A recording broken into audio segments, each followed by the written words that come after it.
So hello, welcome to this Fridays at the Library session on eye-catching presentations, and welcome also to those of you coming in online. Thanks for coming and spending some time of your Friday with me, and I hope that you get something really useful out of this. This is the first semester that we're offering this particular presentation, and I'm really actually very excited about it because in my life I've had occasion to go to quite a few different presentations, conferences, kind of in-house presentations by various people, committees, this, that.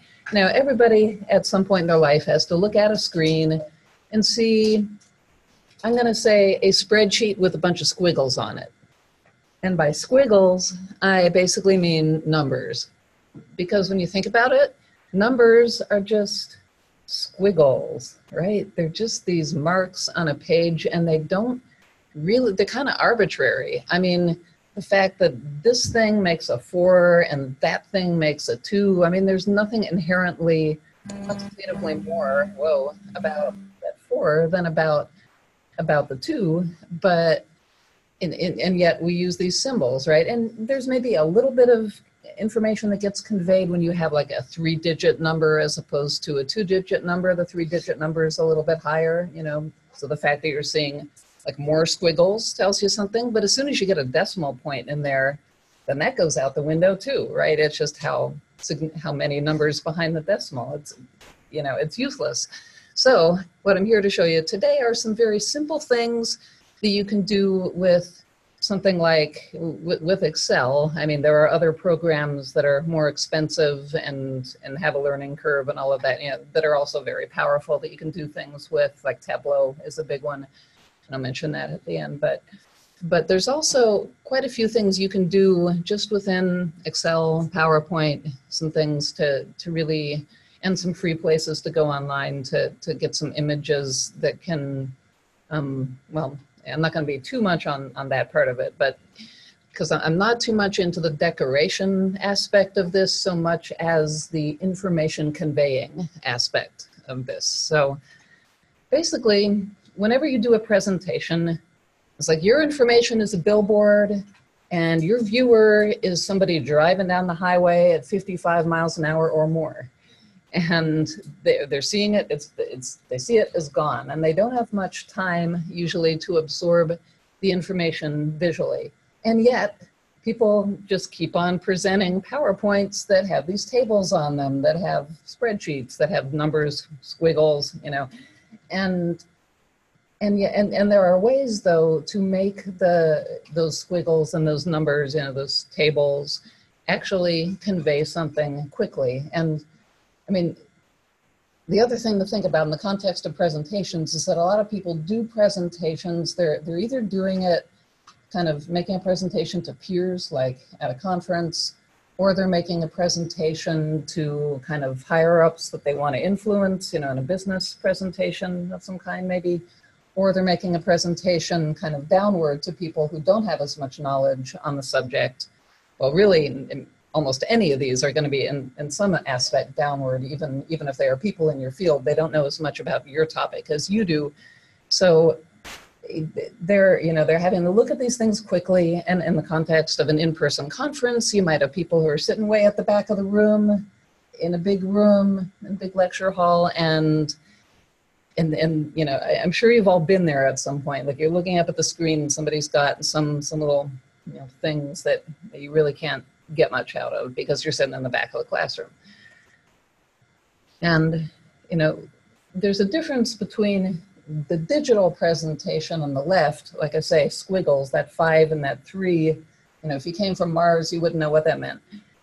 And there are some analog dials on that dashboard there, you know, the things that move, you know, they have the indicators that move to the bottom, or from the fuel indicator is an analog kind of thing. It'll show how full your tank is by, you know, how far up that thing it is.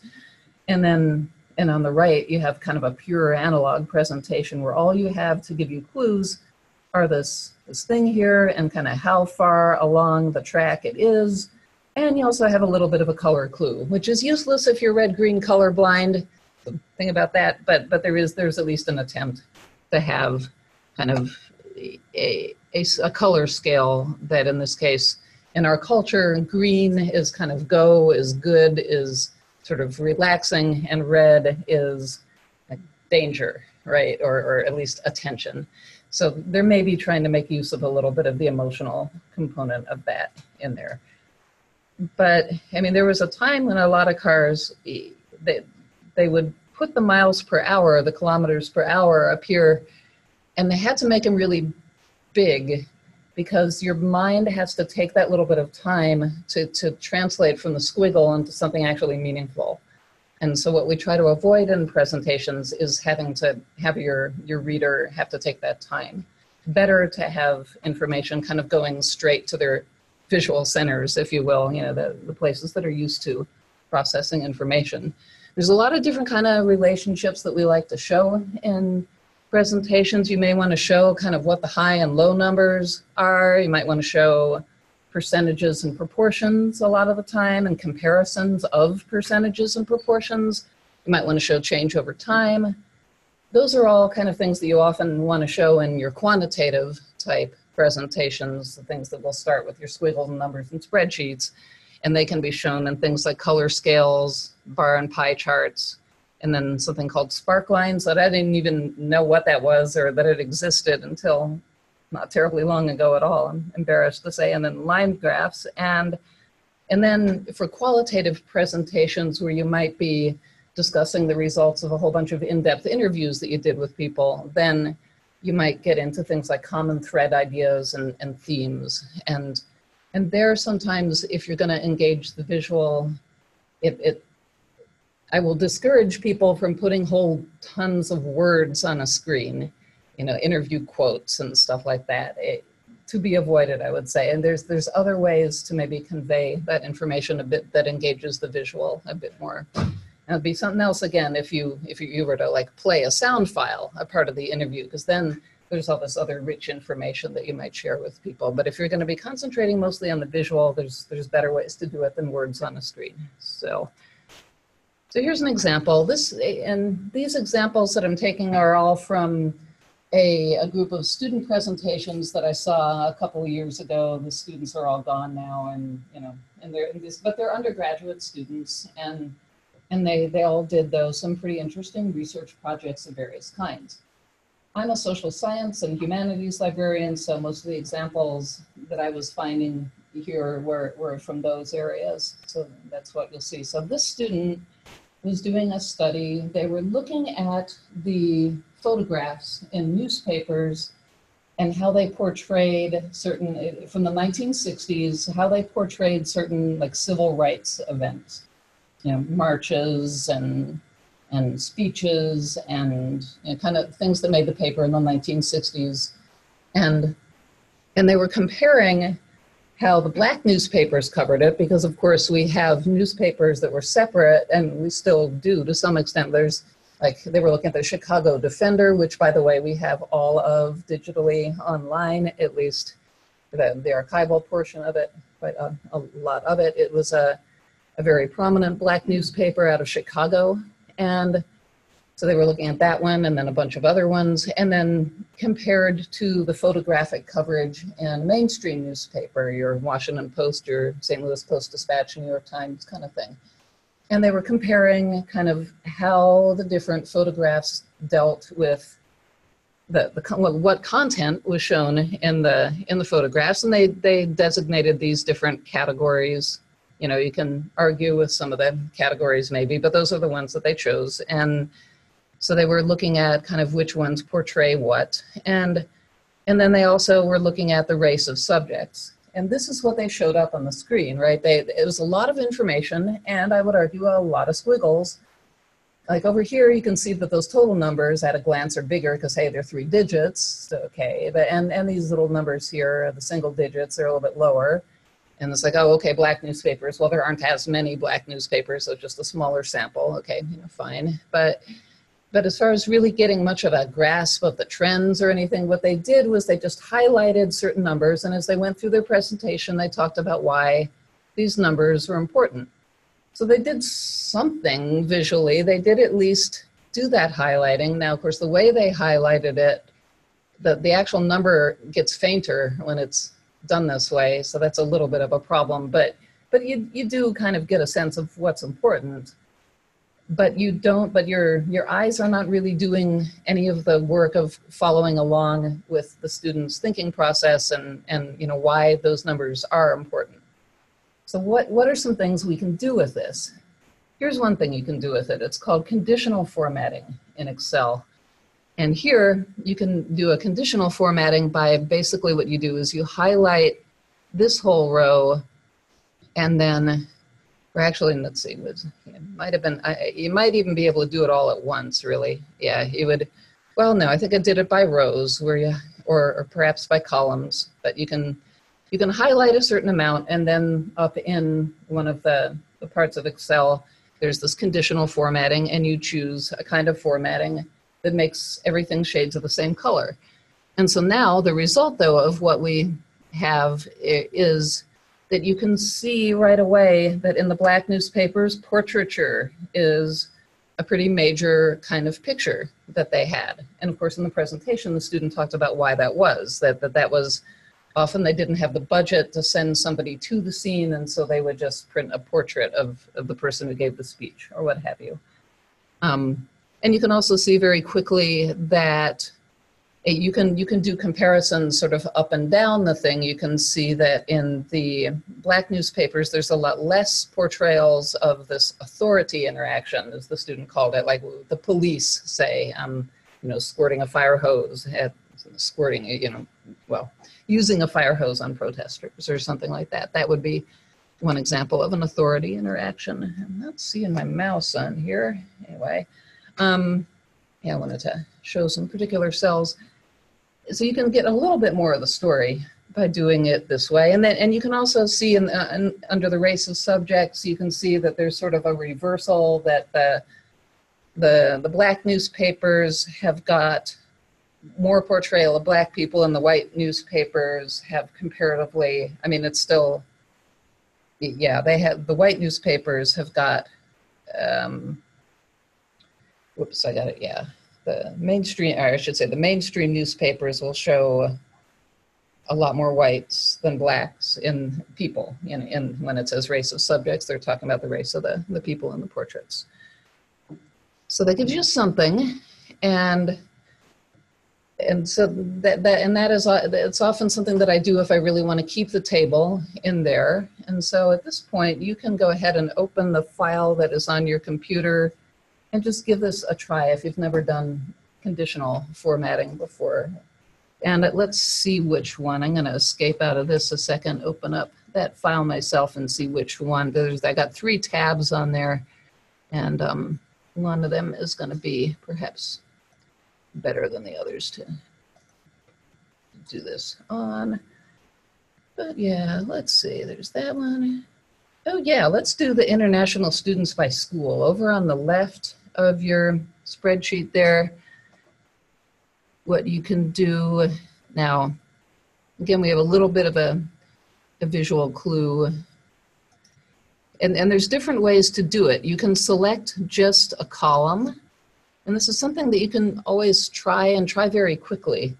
You can select a column and do conditional formatting like this. And there's a lot of different ways to do conditional formatting, but I'm looking at color scales now. And so under conditional formatting, which is under the Home tab, color scales, and as you mouse over each one, you can see what it's going to do. Like, here you've got a green to red. I don't like the green to reds because, again, red-green color blindness, most common type of color blindness there is. So yeah, I don't like the red-green so much. Oh, sorry, that's on your desktop on that computer there, and there's a little folder that's, I think, classroom documents or something like that, and it's right in there. And this is the first tab in it. If you want to be all patriotic, you can do all red, white, and blue if you want to, but I tend to like actually using just a simple, a white-red 2-color scheme rather than a 3-color scheme generally. Although here it's interesting, the numbers get so big and so small that the color really kind of, you get a couple of really dark ones and then it just gets really light. I mean, that is true to how the numbers are, and so it may be worth doing for that reason. So you can do one column at a time, and you use the same color scale on second column. But the reason that it makes a difference when you do one color at a time or one column at a time versus the two together is that you're only making the comparison between the numbers in that particular column. So you can do a color scale like that, and that way. Whereas if I select the entire set of numbers and I do conditional formatting, color scales, green, then it's kind of useless because like all the color is over in the second column where all of the higher numbers are. So it makes a little bit of a difference which you do. But the good news about this is that you can always just do Control Z, and if you don't like the formatting, you can either pick another one or you just clear rules from selected cells, and then you have a blank slate and you can start over. So the good thing is when everybody is almost done with their presentations and it's 2 in the morning and you can't really think, all you have to remember is conditional formatting, and then you can, and kind of think a little bit about which numbers you want to compare, because it's going to be among those. I mean, and you could even, if you want to, just highlight these and figure that 0 is going to be blank, and so it'll be empty. And you can do, conditional formatting, color scales that way. I mean, still somewhat the same problem.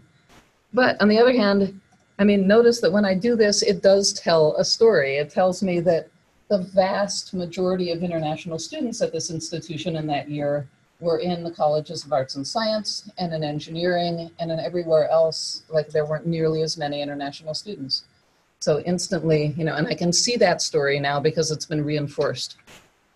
And, in the same, I can do things there. So that's a little bit of the conditional formatting. So back to PowerPoint, slideshow from current, yeah. And anyone who's interested, I'll probably just go ahead and send the PowerPoint to everybody when we're done here. And like I said, recommended, choose one with shades of a single color. The other good reason to choose a color, conditional formatting with shades of a single color is if you print it out, black and white, it works a lot better if it's just one color, usually. So I'm a fan of the one color thing. And there's always the more rules, and in the menus they give you sort of common things, but you can always explore a little bit more of what's hidden back there in Excel by doing more rules. Here's another kind of a thing that I can do with that same data. I can do, I forget what they call one of these things. It's probably like a stacked bar graph, something like that. I've got my numbers over here. And by the way, you always want to have your 0 number. Every once in a while you get some squirrely chart that doesn't start with 0 in the corner. And that, I tell you, that's squirrely. You should always have your 0 so that you're not just, so that you know that you're looking at kind of the whole thing. Or if you don't start with 0, you should have some very definite visual way to convey something. Because sometimes you get these things where the graph starts at like 30%, which makes these, or say in this case, say at 30%, and it makes the differences look a lot bigger than they are. So yeah, don't do that. Anyway, but this sort of stacked graph or a stacked bar chart gives you a chance to say, hey, and then you lead your audience through it and you say, okay, so the bottom ones here are the black newspapers. You can see that there are fewer of them than the mainstream newspapers. But look at portraiture here. Look at how many, proportionately, you compare this blue bit here to the other blue bits, and you see that there's more of it. So there's more, the black newspapers are using portraiture a lot more than, compared to the orange bars here, the total height then is what you're looking at for those. And, they don't use as much portraiture, but they certainly seem to be really into showing the authority interactions, as, violence and confrontation cells in newspapers. So they are doing lots of that. You can have whatever thesis or whatever story you want to tell, but the point is that the story is being reinforced by the visual. And then, so another approach that you can do is leaving the table behind, like that one did, with charts. And charts also include things like your standard pie chart, kind of, your round kind of chart. And there's different charts that are good for different purposes. And usually, actually, Google can tell you a lot. You can sort of say, like, there are some good resources for what's the best kind of chart to convey such and such kind of information. And often what I'll do to make a chart is I'll select the column headers and all of the rows of data, but not my totals, because if you select the totals, that'll usually kind of screw things up. And then there's this quick analysis button that magically appears in the corner in Excel. You choose charts, and then you hover, again, like we did before under the conditional formatting, and then choose the one that just looks like, okay, that tells my story. Again, you can do this at 2 in the morning when you're not, very good at thinking, because then you'll be a lot like your audience in their 5th day of conference on their, the last hour of the day. Just remember, you're all in the same spot. So here's a result of making one of these with the second set of data, right? The race of the subjects in our photographs. I say, okay, black newspaper, mainstream newspaper. And let's say that I particularly wanted to highlight the amount of black subjects, then I can even help my viewer out a little bit more, and with a great big arrow that I put in PowerPoint and say, I want you to look at that. But you can also just kind of make sure that you keep the same colors across both and have that legend there that says what's what. And by the way, having the numbers in there, that's called using data labels or data labels. So it's a checkbox that you sort of can choose to check or not check in Excel. And so then after you do these, you make screenshots, and well, you don't necessarily make screenshots. So when you create these things in Excel, you have a couple of choices. You can sort of import them over into PowerPoint, kind of the smart way, if you will. The only problem with doing that is whatever colors you chose for them in Excel will not necessarily be maintained in PowerPoint, because PowerPoint, if it's sort of importing something like that, it's going to put it in the color scheme of whatever color scheme you picked for your PowerPoint presentation. So just be aware of that. I mean, so you have to make the choice. You either mess a bunch with the color in Excel, or you mess more with the color in PowerPoint. And if you want to just do it in Excel and have it look exactly like that in PowerPoint, then what you do is take a screenshot. And to get a screenshot, the lovely snip tool is a wondrous thing. It looks like this. It's in Windows. And to find it in your Windows the first time, you can just search your programs for snip, and it will come right up. And if you use a Mac, there's these multi-key commands that will let you capture an area of your screen and paste it. And I always have to Google how to make a screenshot on a Mac, just to remember what those things are, because there's ways that you do it that'll just copy it into the clipboard, and there's ways to do it that put it on your on the desktop. Different keystroke combinations there.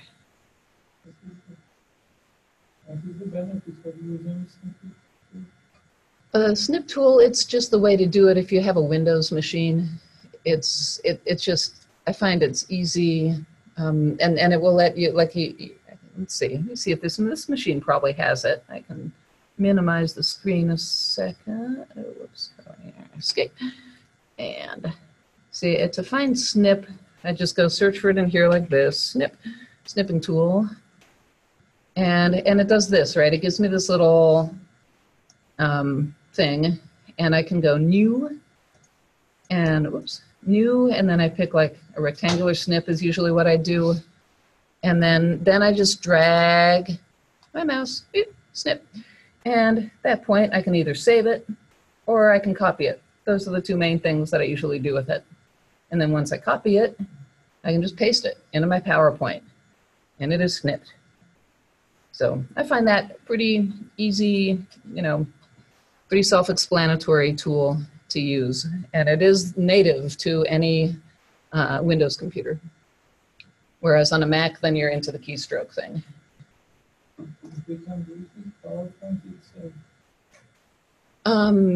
Well, I mean, it's a separate program.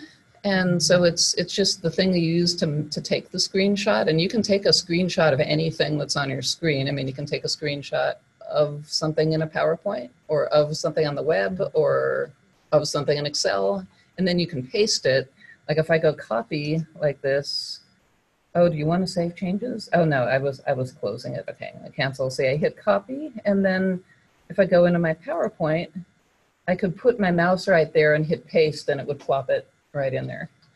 Maybe I would have to adjust the sizing or whatever a little bit, but once you do the copy action, it's in your clipboard, and then you hit paste, and it'll go right in. Yeah.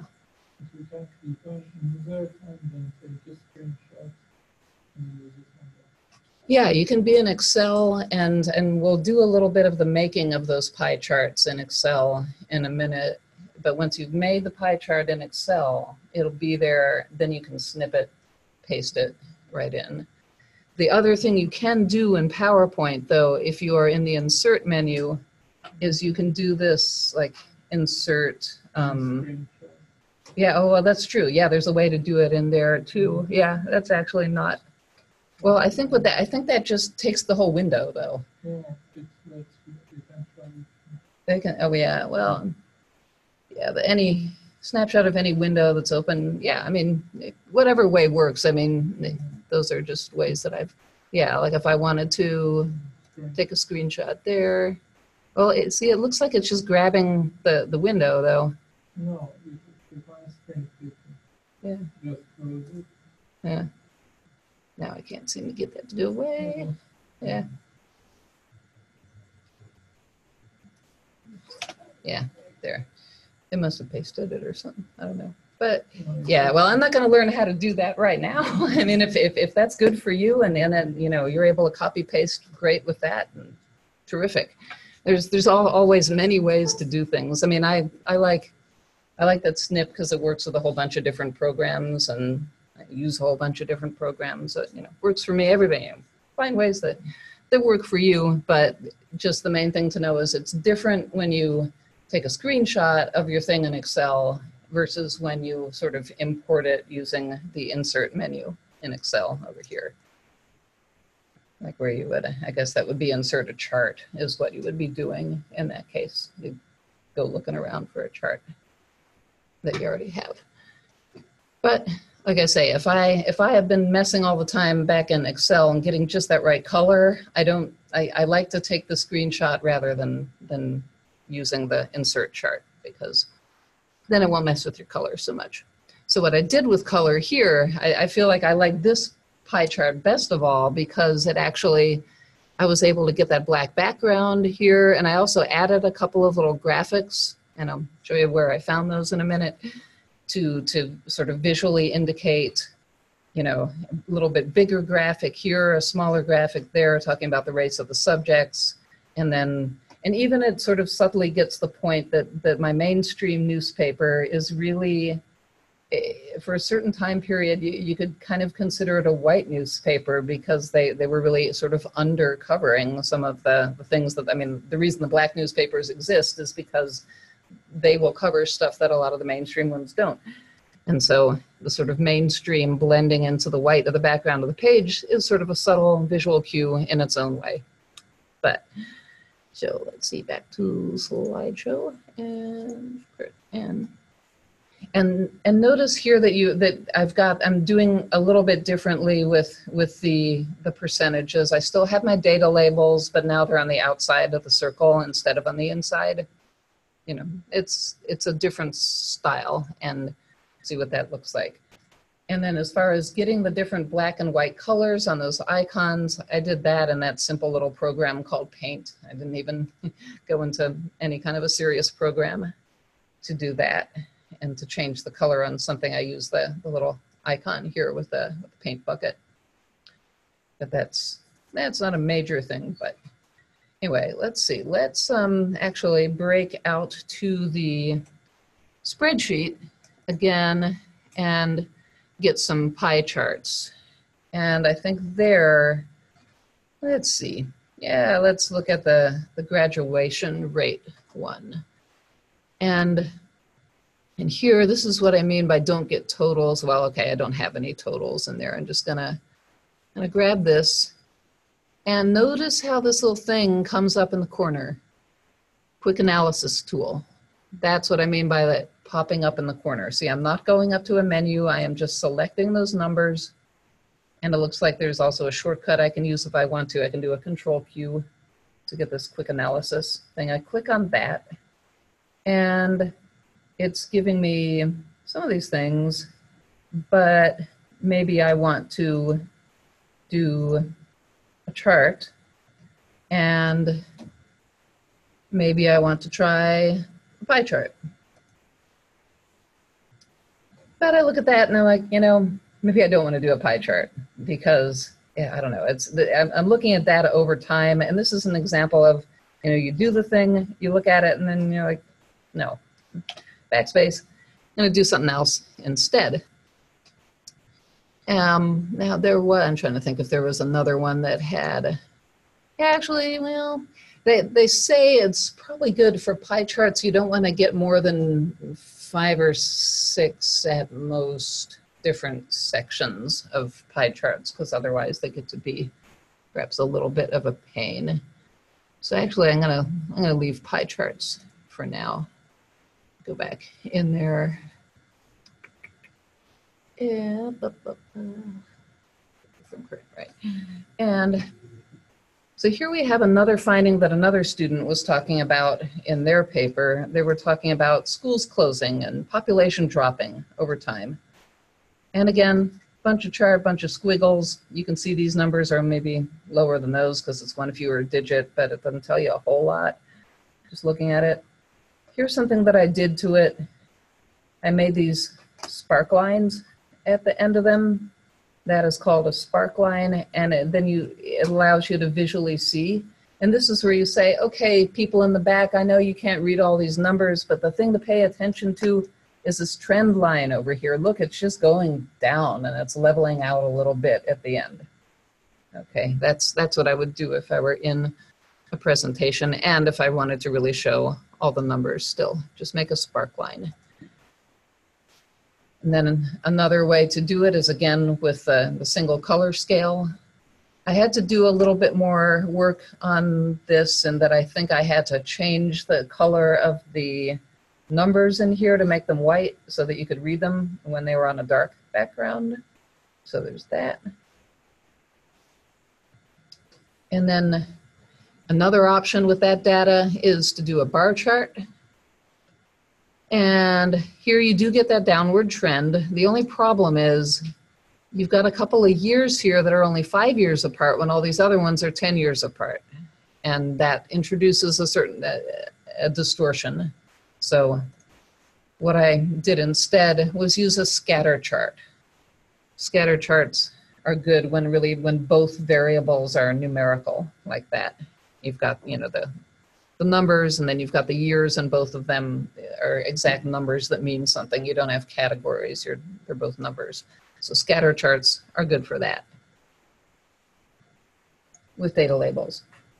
And then finally, we've got, here's an example of a presentation, like I was saying, a qualitative one, where a student was talking about students who attend college versus students who don't, or like high school students who don't attend college. And they were interviewing these different people and finding out kind of what it was about their backgrounds, or, you know, what things could be found out about them that predicted them going to college. And so there's a bunch of words, and the colors are kind of pretty, but they kind of blend into each other, and they're kind of small. So other way to present that might be like this, where you've got a result, person with a backpack looking like they're going to school, and then you've got all of these different symbols, and you can go through the same text in your presentation and say, okay, so there's the family, and here you have you know, a lot of these people who were going to college had parents who were college educated, or they had parents that were themselves teachers, and or they had parents that helped them with homework or really kind of reinforced the idea of going to school. And then the friends variables. You have friends who competed with one another. You had friends who had shared common goals and talked about them, goals related to academic achievement. And you had friends who you had common out-of-class interests with, many of which were, you know, may or may not have been college oriented. And then in the personal spectrum, you've got people who had always sort of figured they were going to go to college, just a long time thing. There were other people who felt like they needed to make a change in their life, and the college would help them achieve that. And then finally, people who just wanted to get out of their town, and college would be a way to do that. So, you know, so explaining it that way, I'm not reading off of my PowerPoint anymore, but the icons are giving me sort of a visual reminder of what it is I'm trying to convey. And I think it really helps the audience come along to do it that way. Okay, so going out now, I think let's twiddle a bit more with everything and find some, let's see, I guess I'm not sure if I had any real good pie chart making things in here, but just for the sake of argument, I guess we could pretend that all these other schools don't exist, and we could do pie charts for these maybe.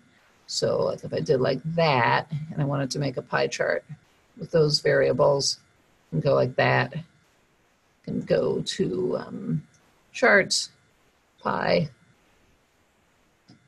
And here's where you can change. Once you have a chart up like this, the plus is going to do things like your data labels, like whether you're going to have a legend, like this down here is a legend, and sometimes some kinds of graphs have grid lines on them. That kind of thing is in your chart elements. In here is your chart styles. That's your color scheme for the chart.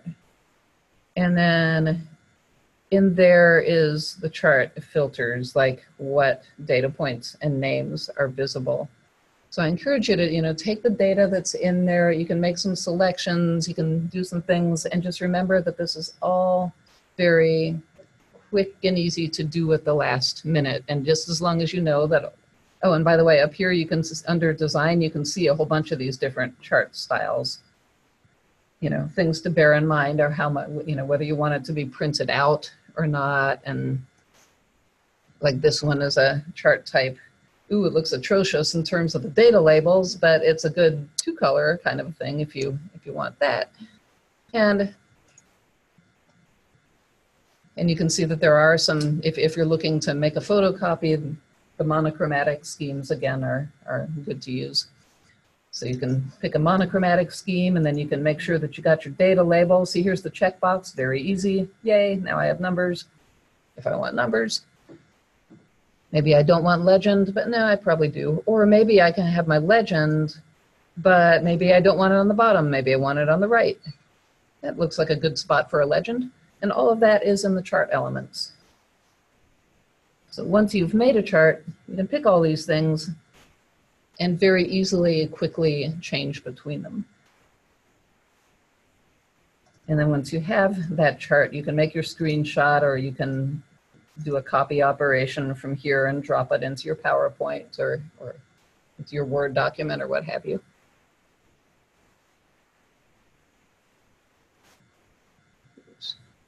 And you can backspace and it will all go away.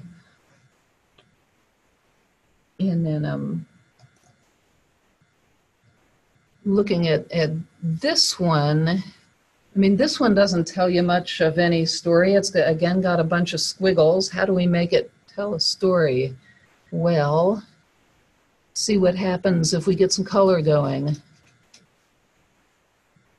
And let's do some of those conditional formatting, color scales. Maybe we can be all red, white, and blue now that we're talking about politics. And maybe that, maybe that. Maybe I'm just real into my just light to dark kind of thing.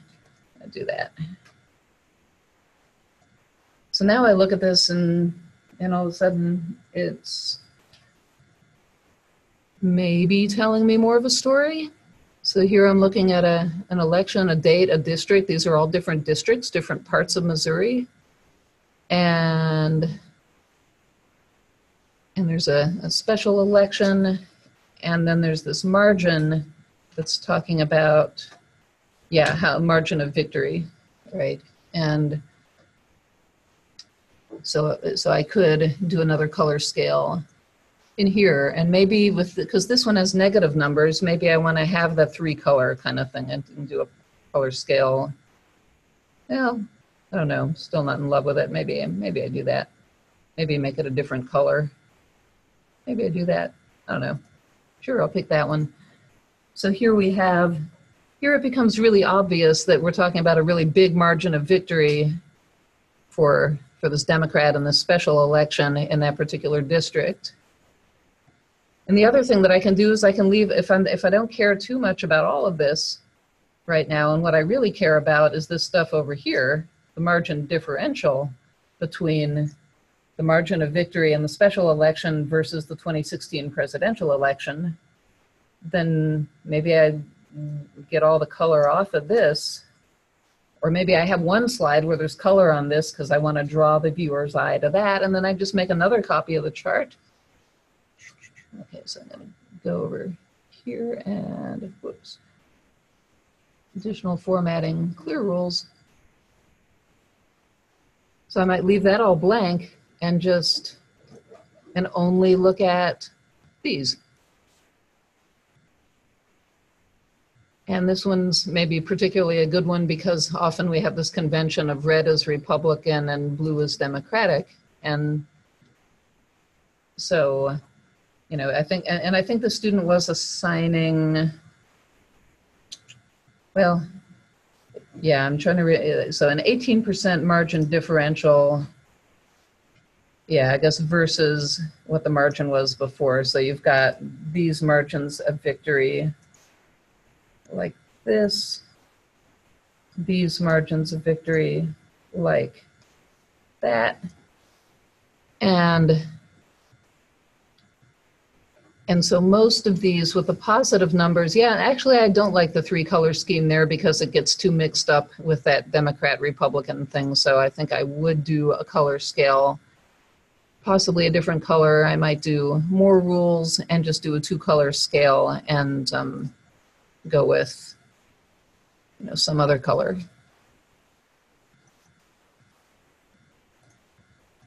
Yeah, you can experiment with it, but the main thing is this 53% will then jump out as being a really big jump for like a really big change in margin for whoever won in that district. You know, there's lots, but what you want to avoid is just having a chart that is full of numbers. So I think as for the rest of the time, I would say go ahead, you know, take a look at, you can just practice twiddling with numbers and just gaining some confidence that you can figure out what's a good kind of chart to use with these numbers. And then of course you'll have your own numbers that will tell their own stories. And we've got a little bit more information about using images. I did not go into kind of how to use copyright-free images. These images here, these icons, which I love, are from something called the nounproject.com, which is just great for finding those kinds of simple iconic images. And then of course for Excel training, you've got that number, but I'm here to tell you there's just so many, between conditional formatting and just the little chart thing, the little corner bar that comes up, there is much you can do without taking a class, you know, on pretty short notice. So just be confident with it. Okay. So yeah, I think that is about it for what I've got to tell you. And I would, like I say, encourage you to, you know, I can definitely stay around and answer questions about, you know, if the chart's not doing what you think or how to make the chart do something else. It might take me a second, but I should be able to answer those.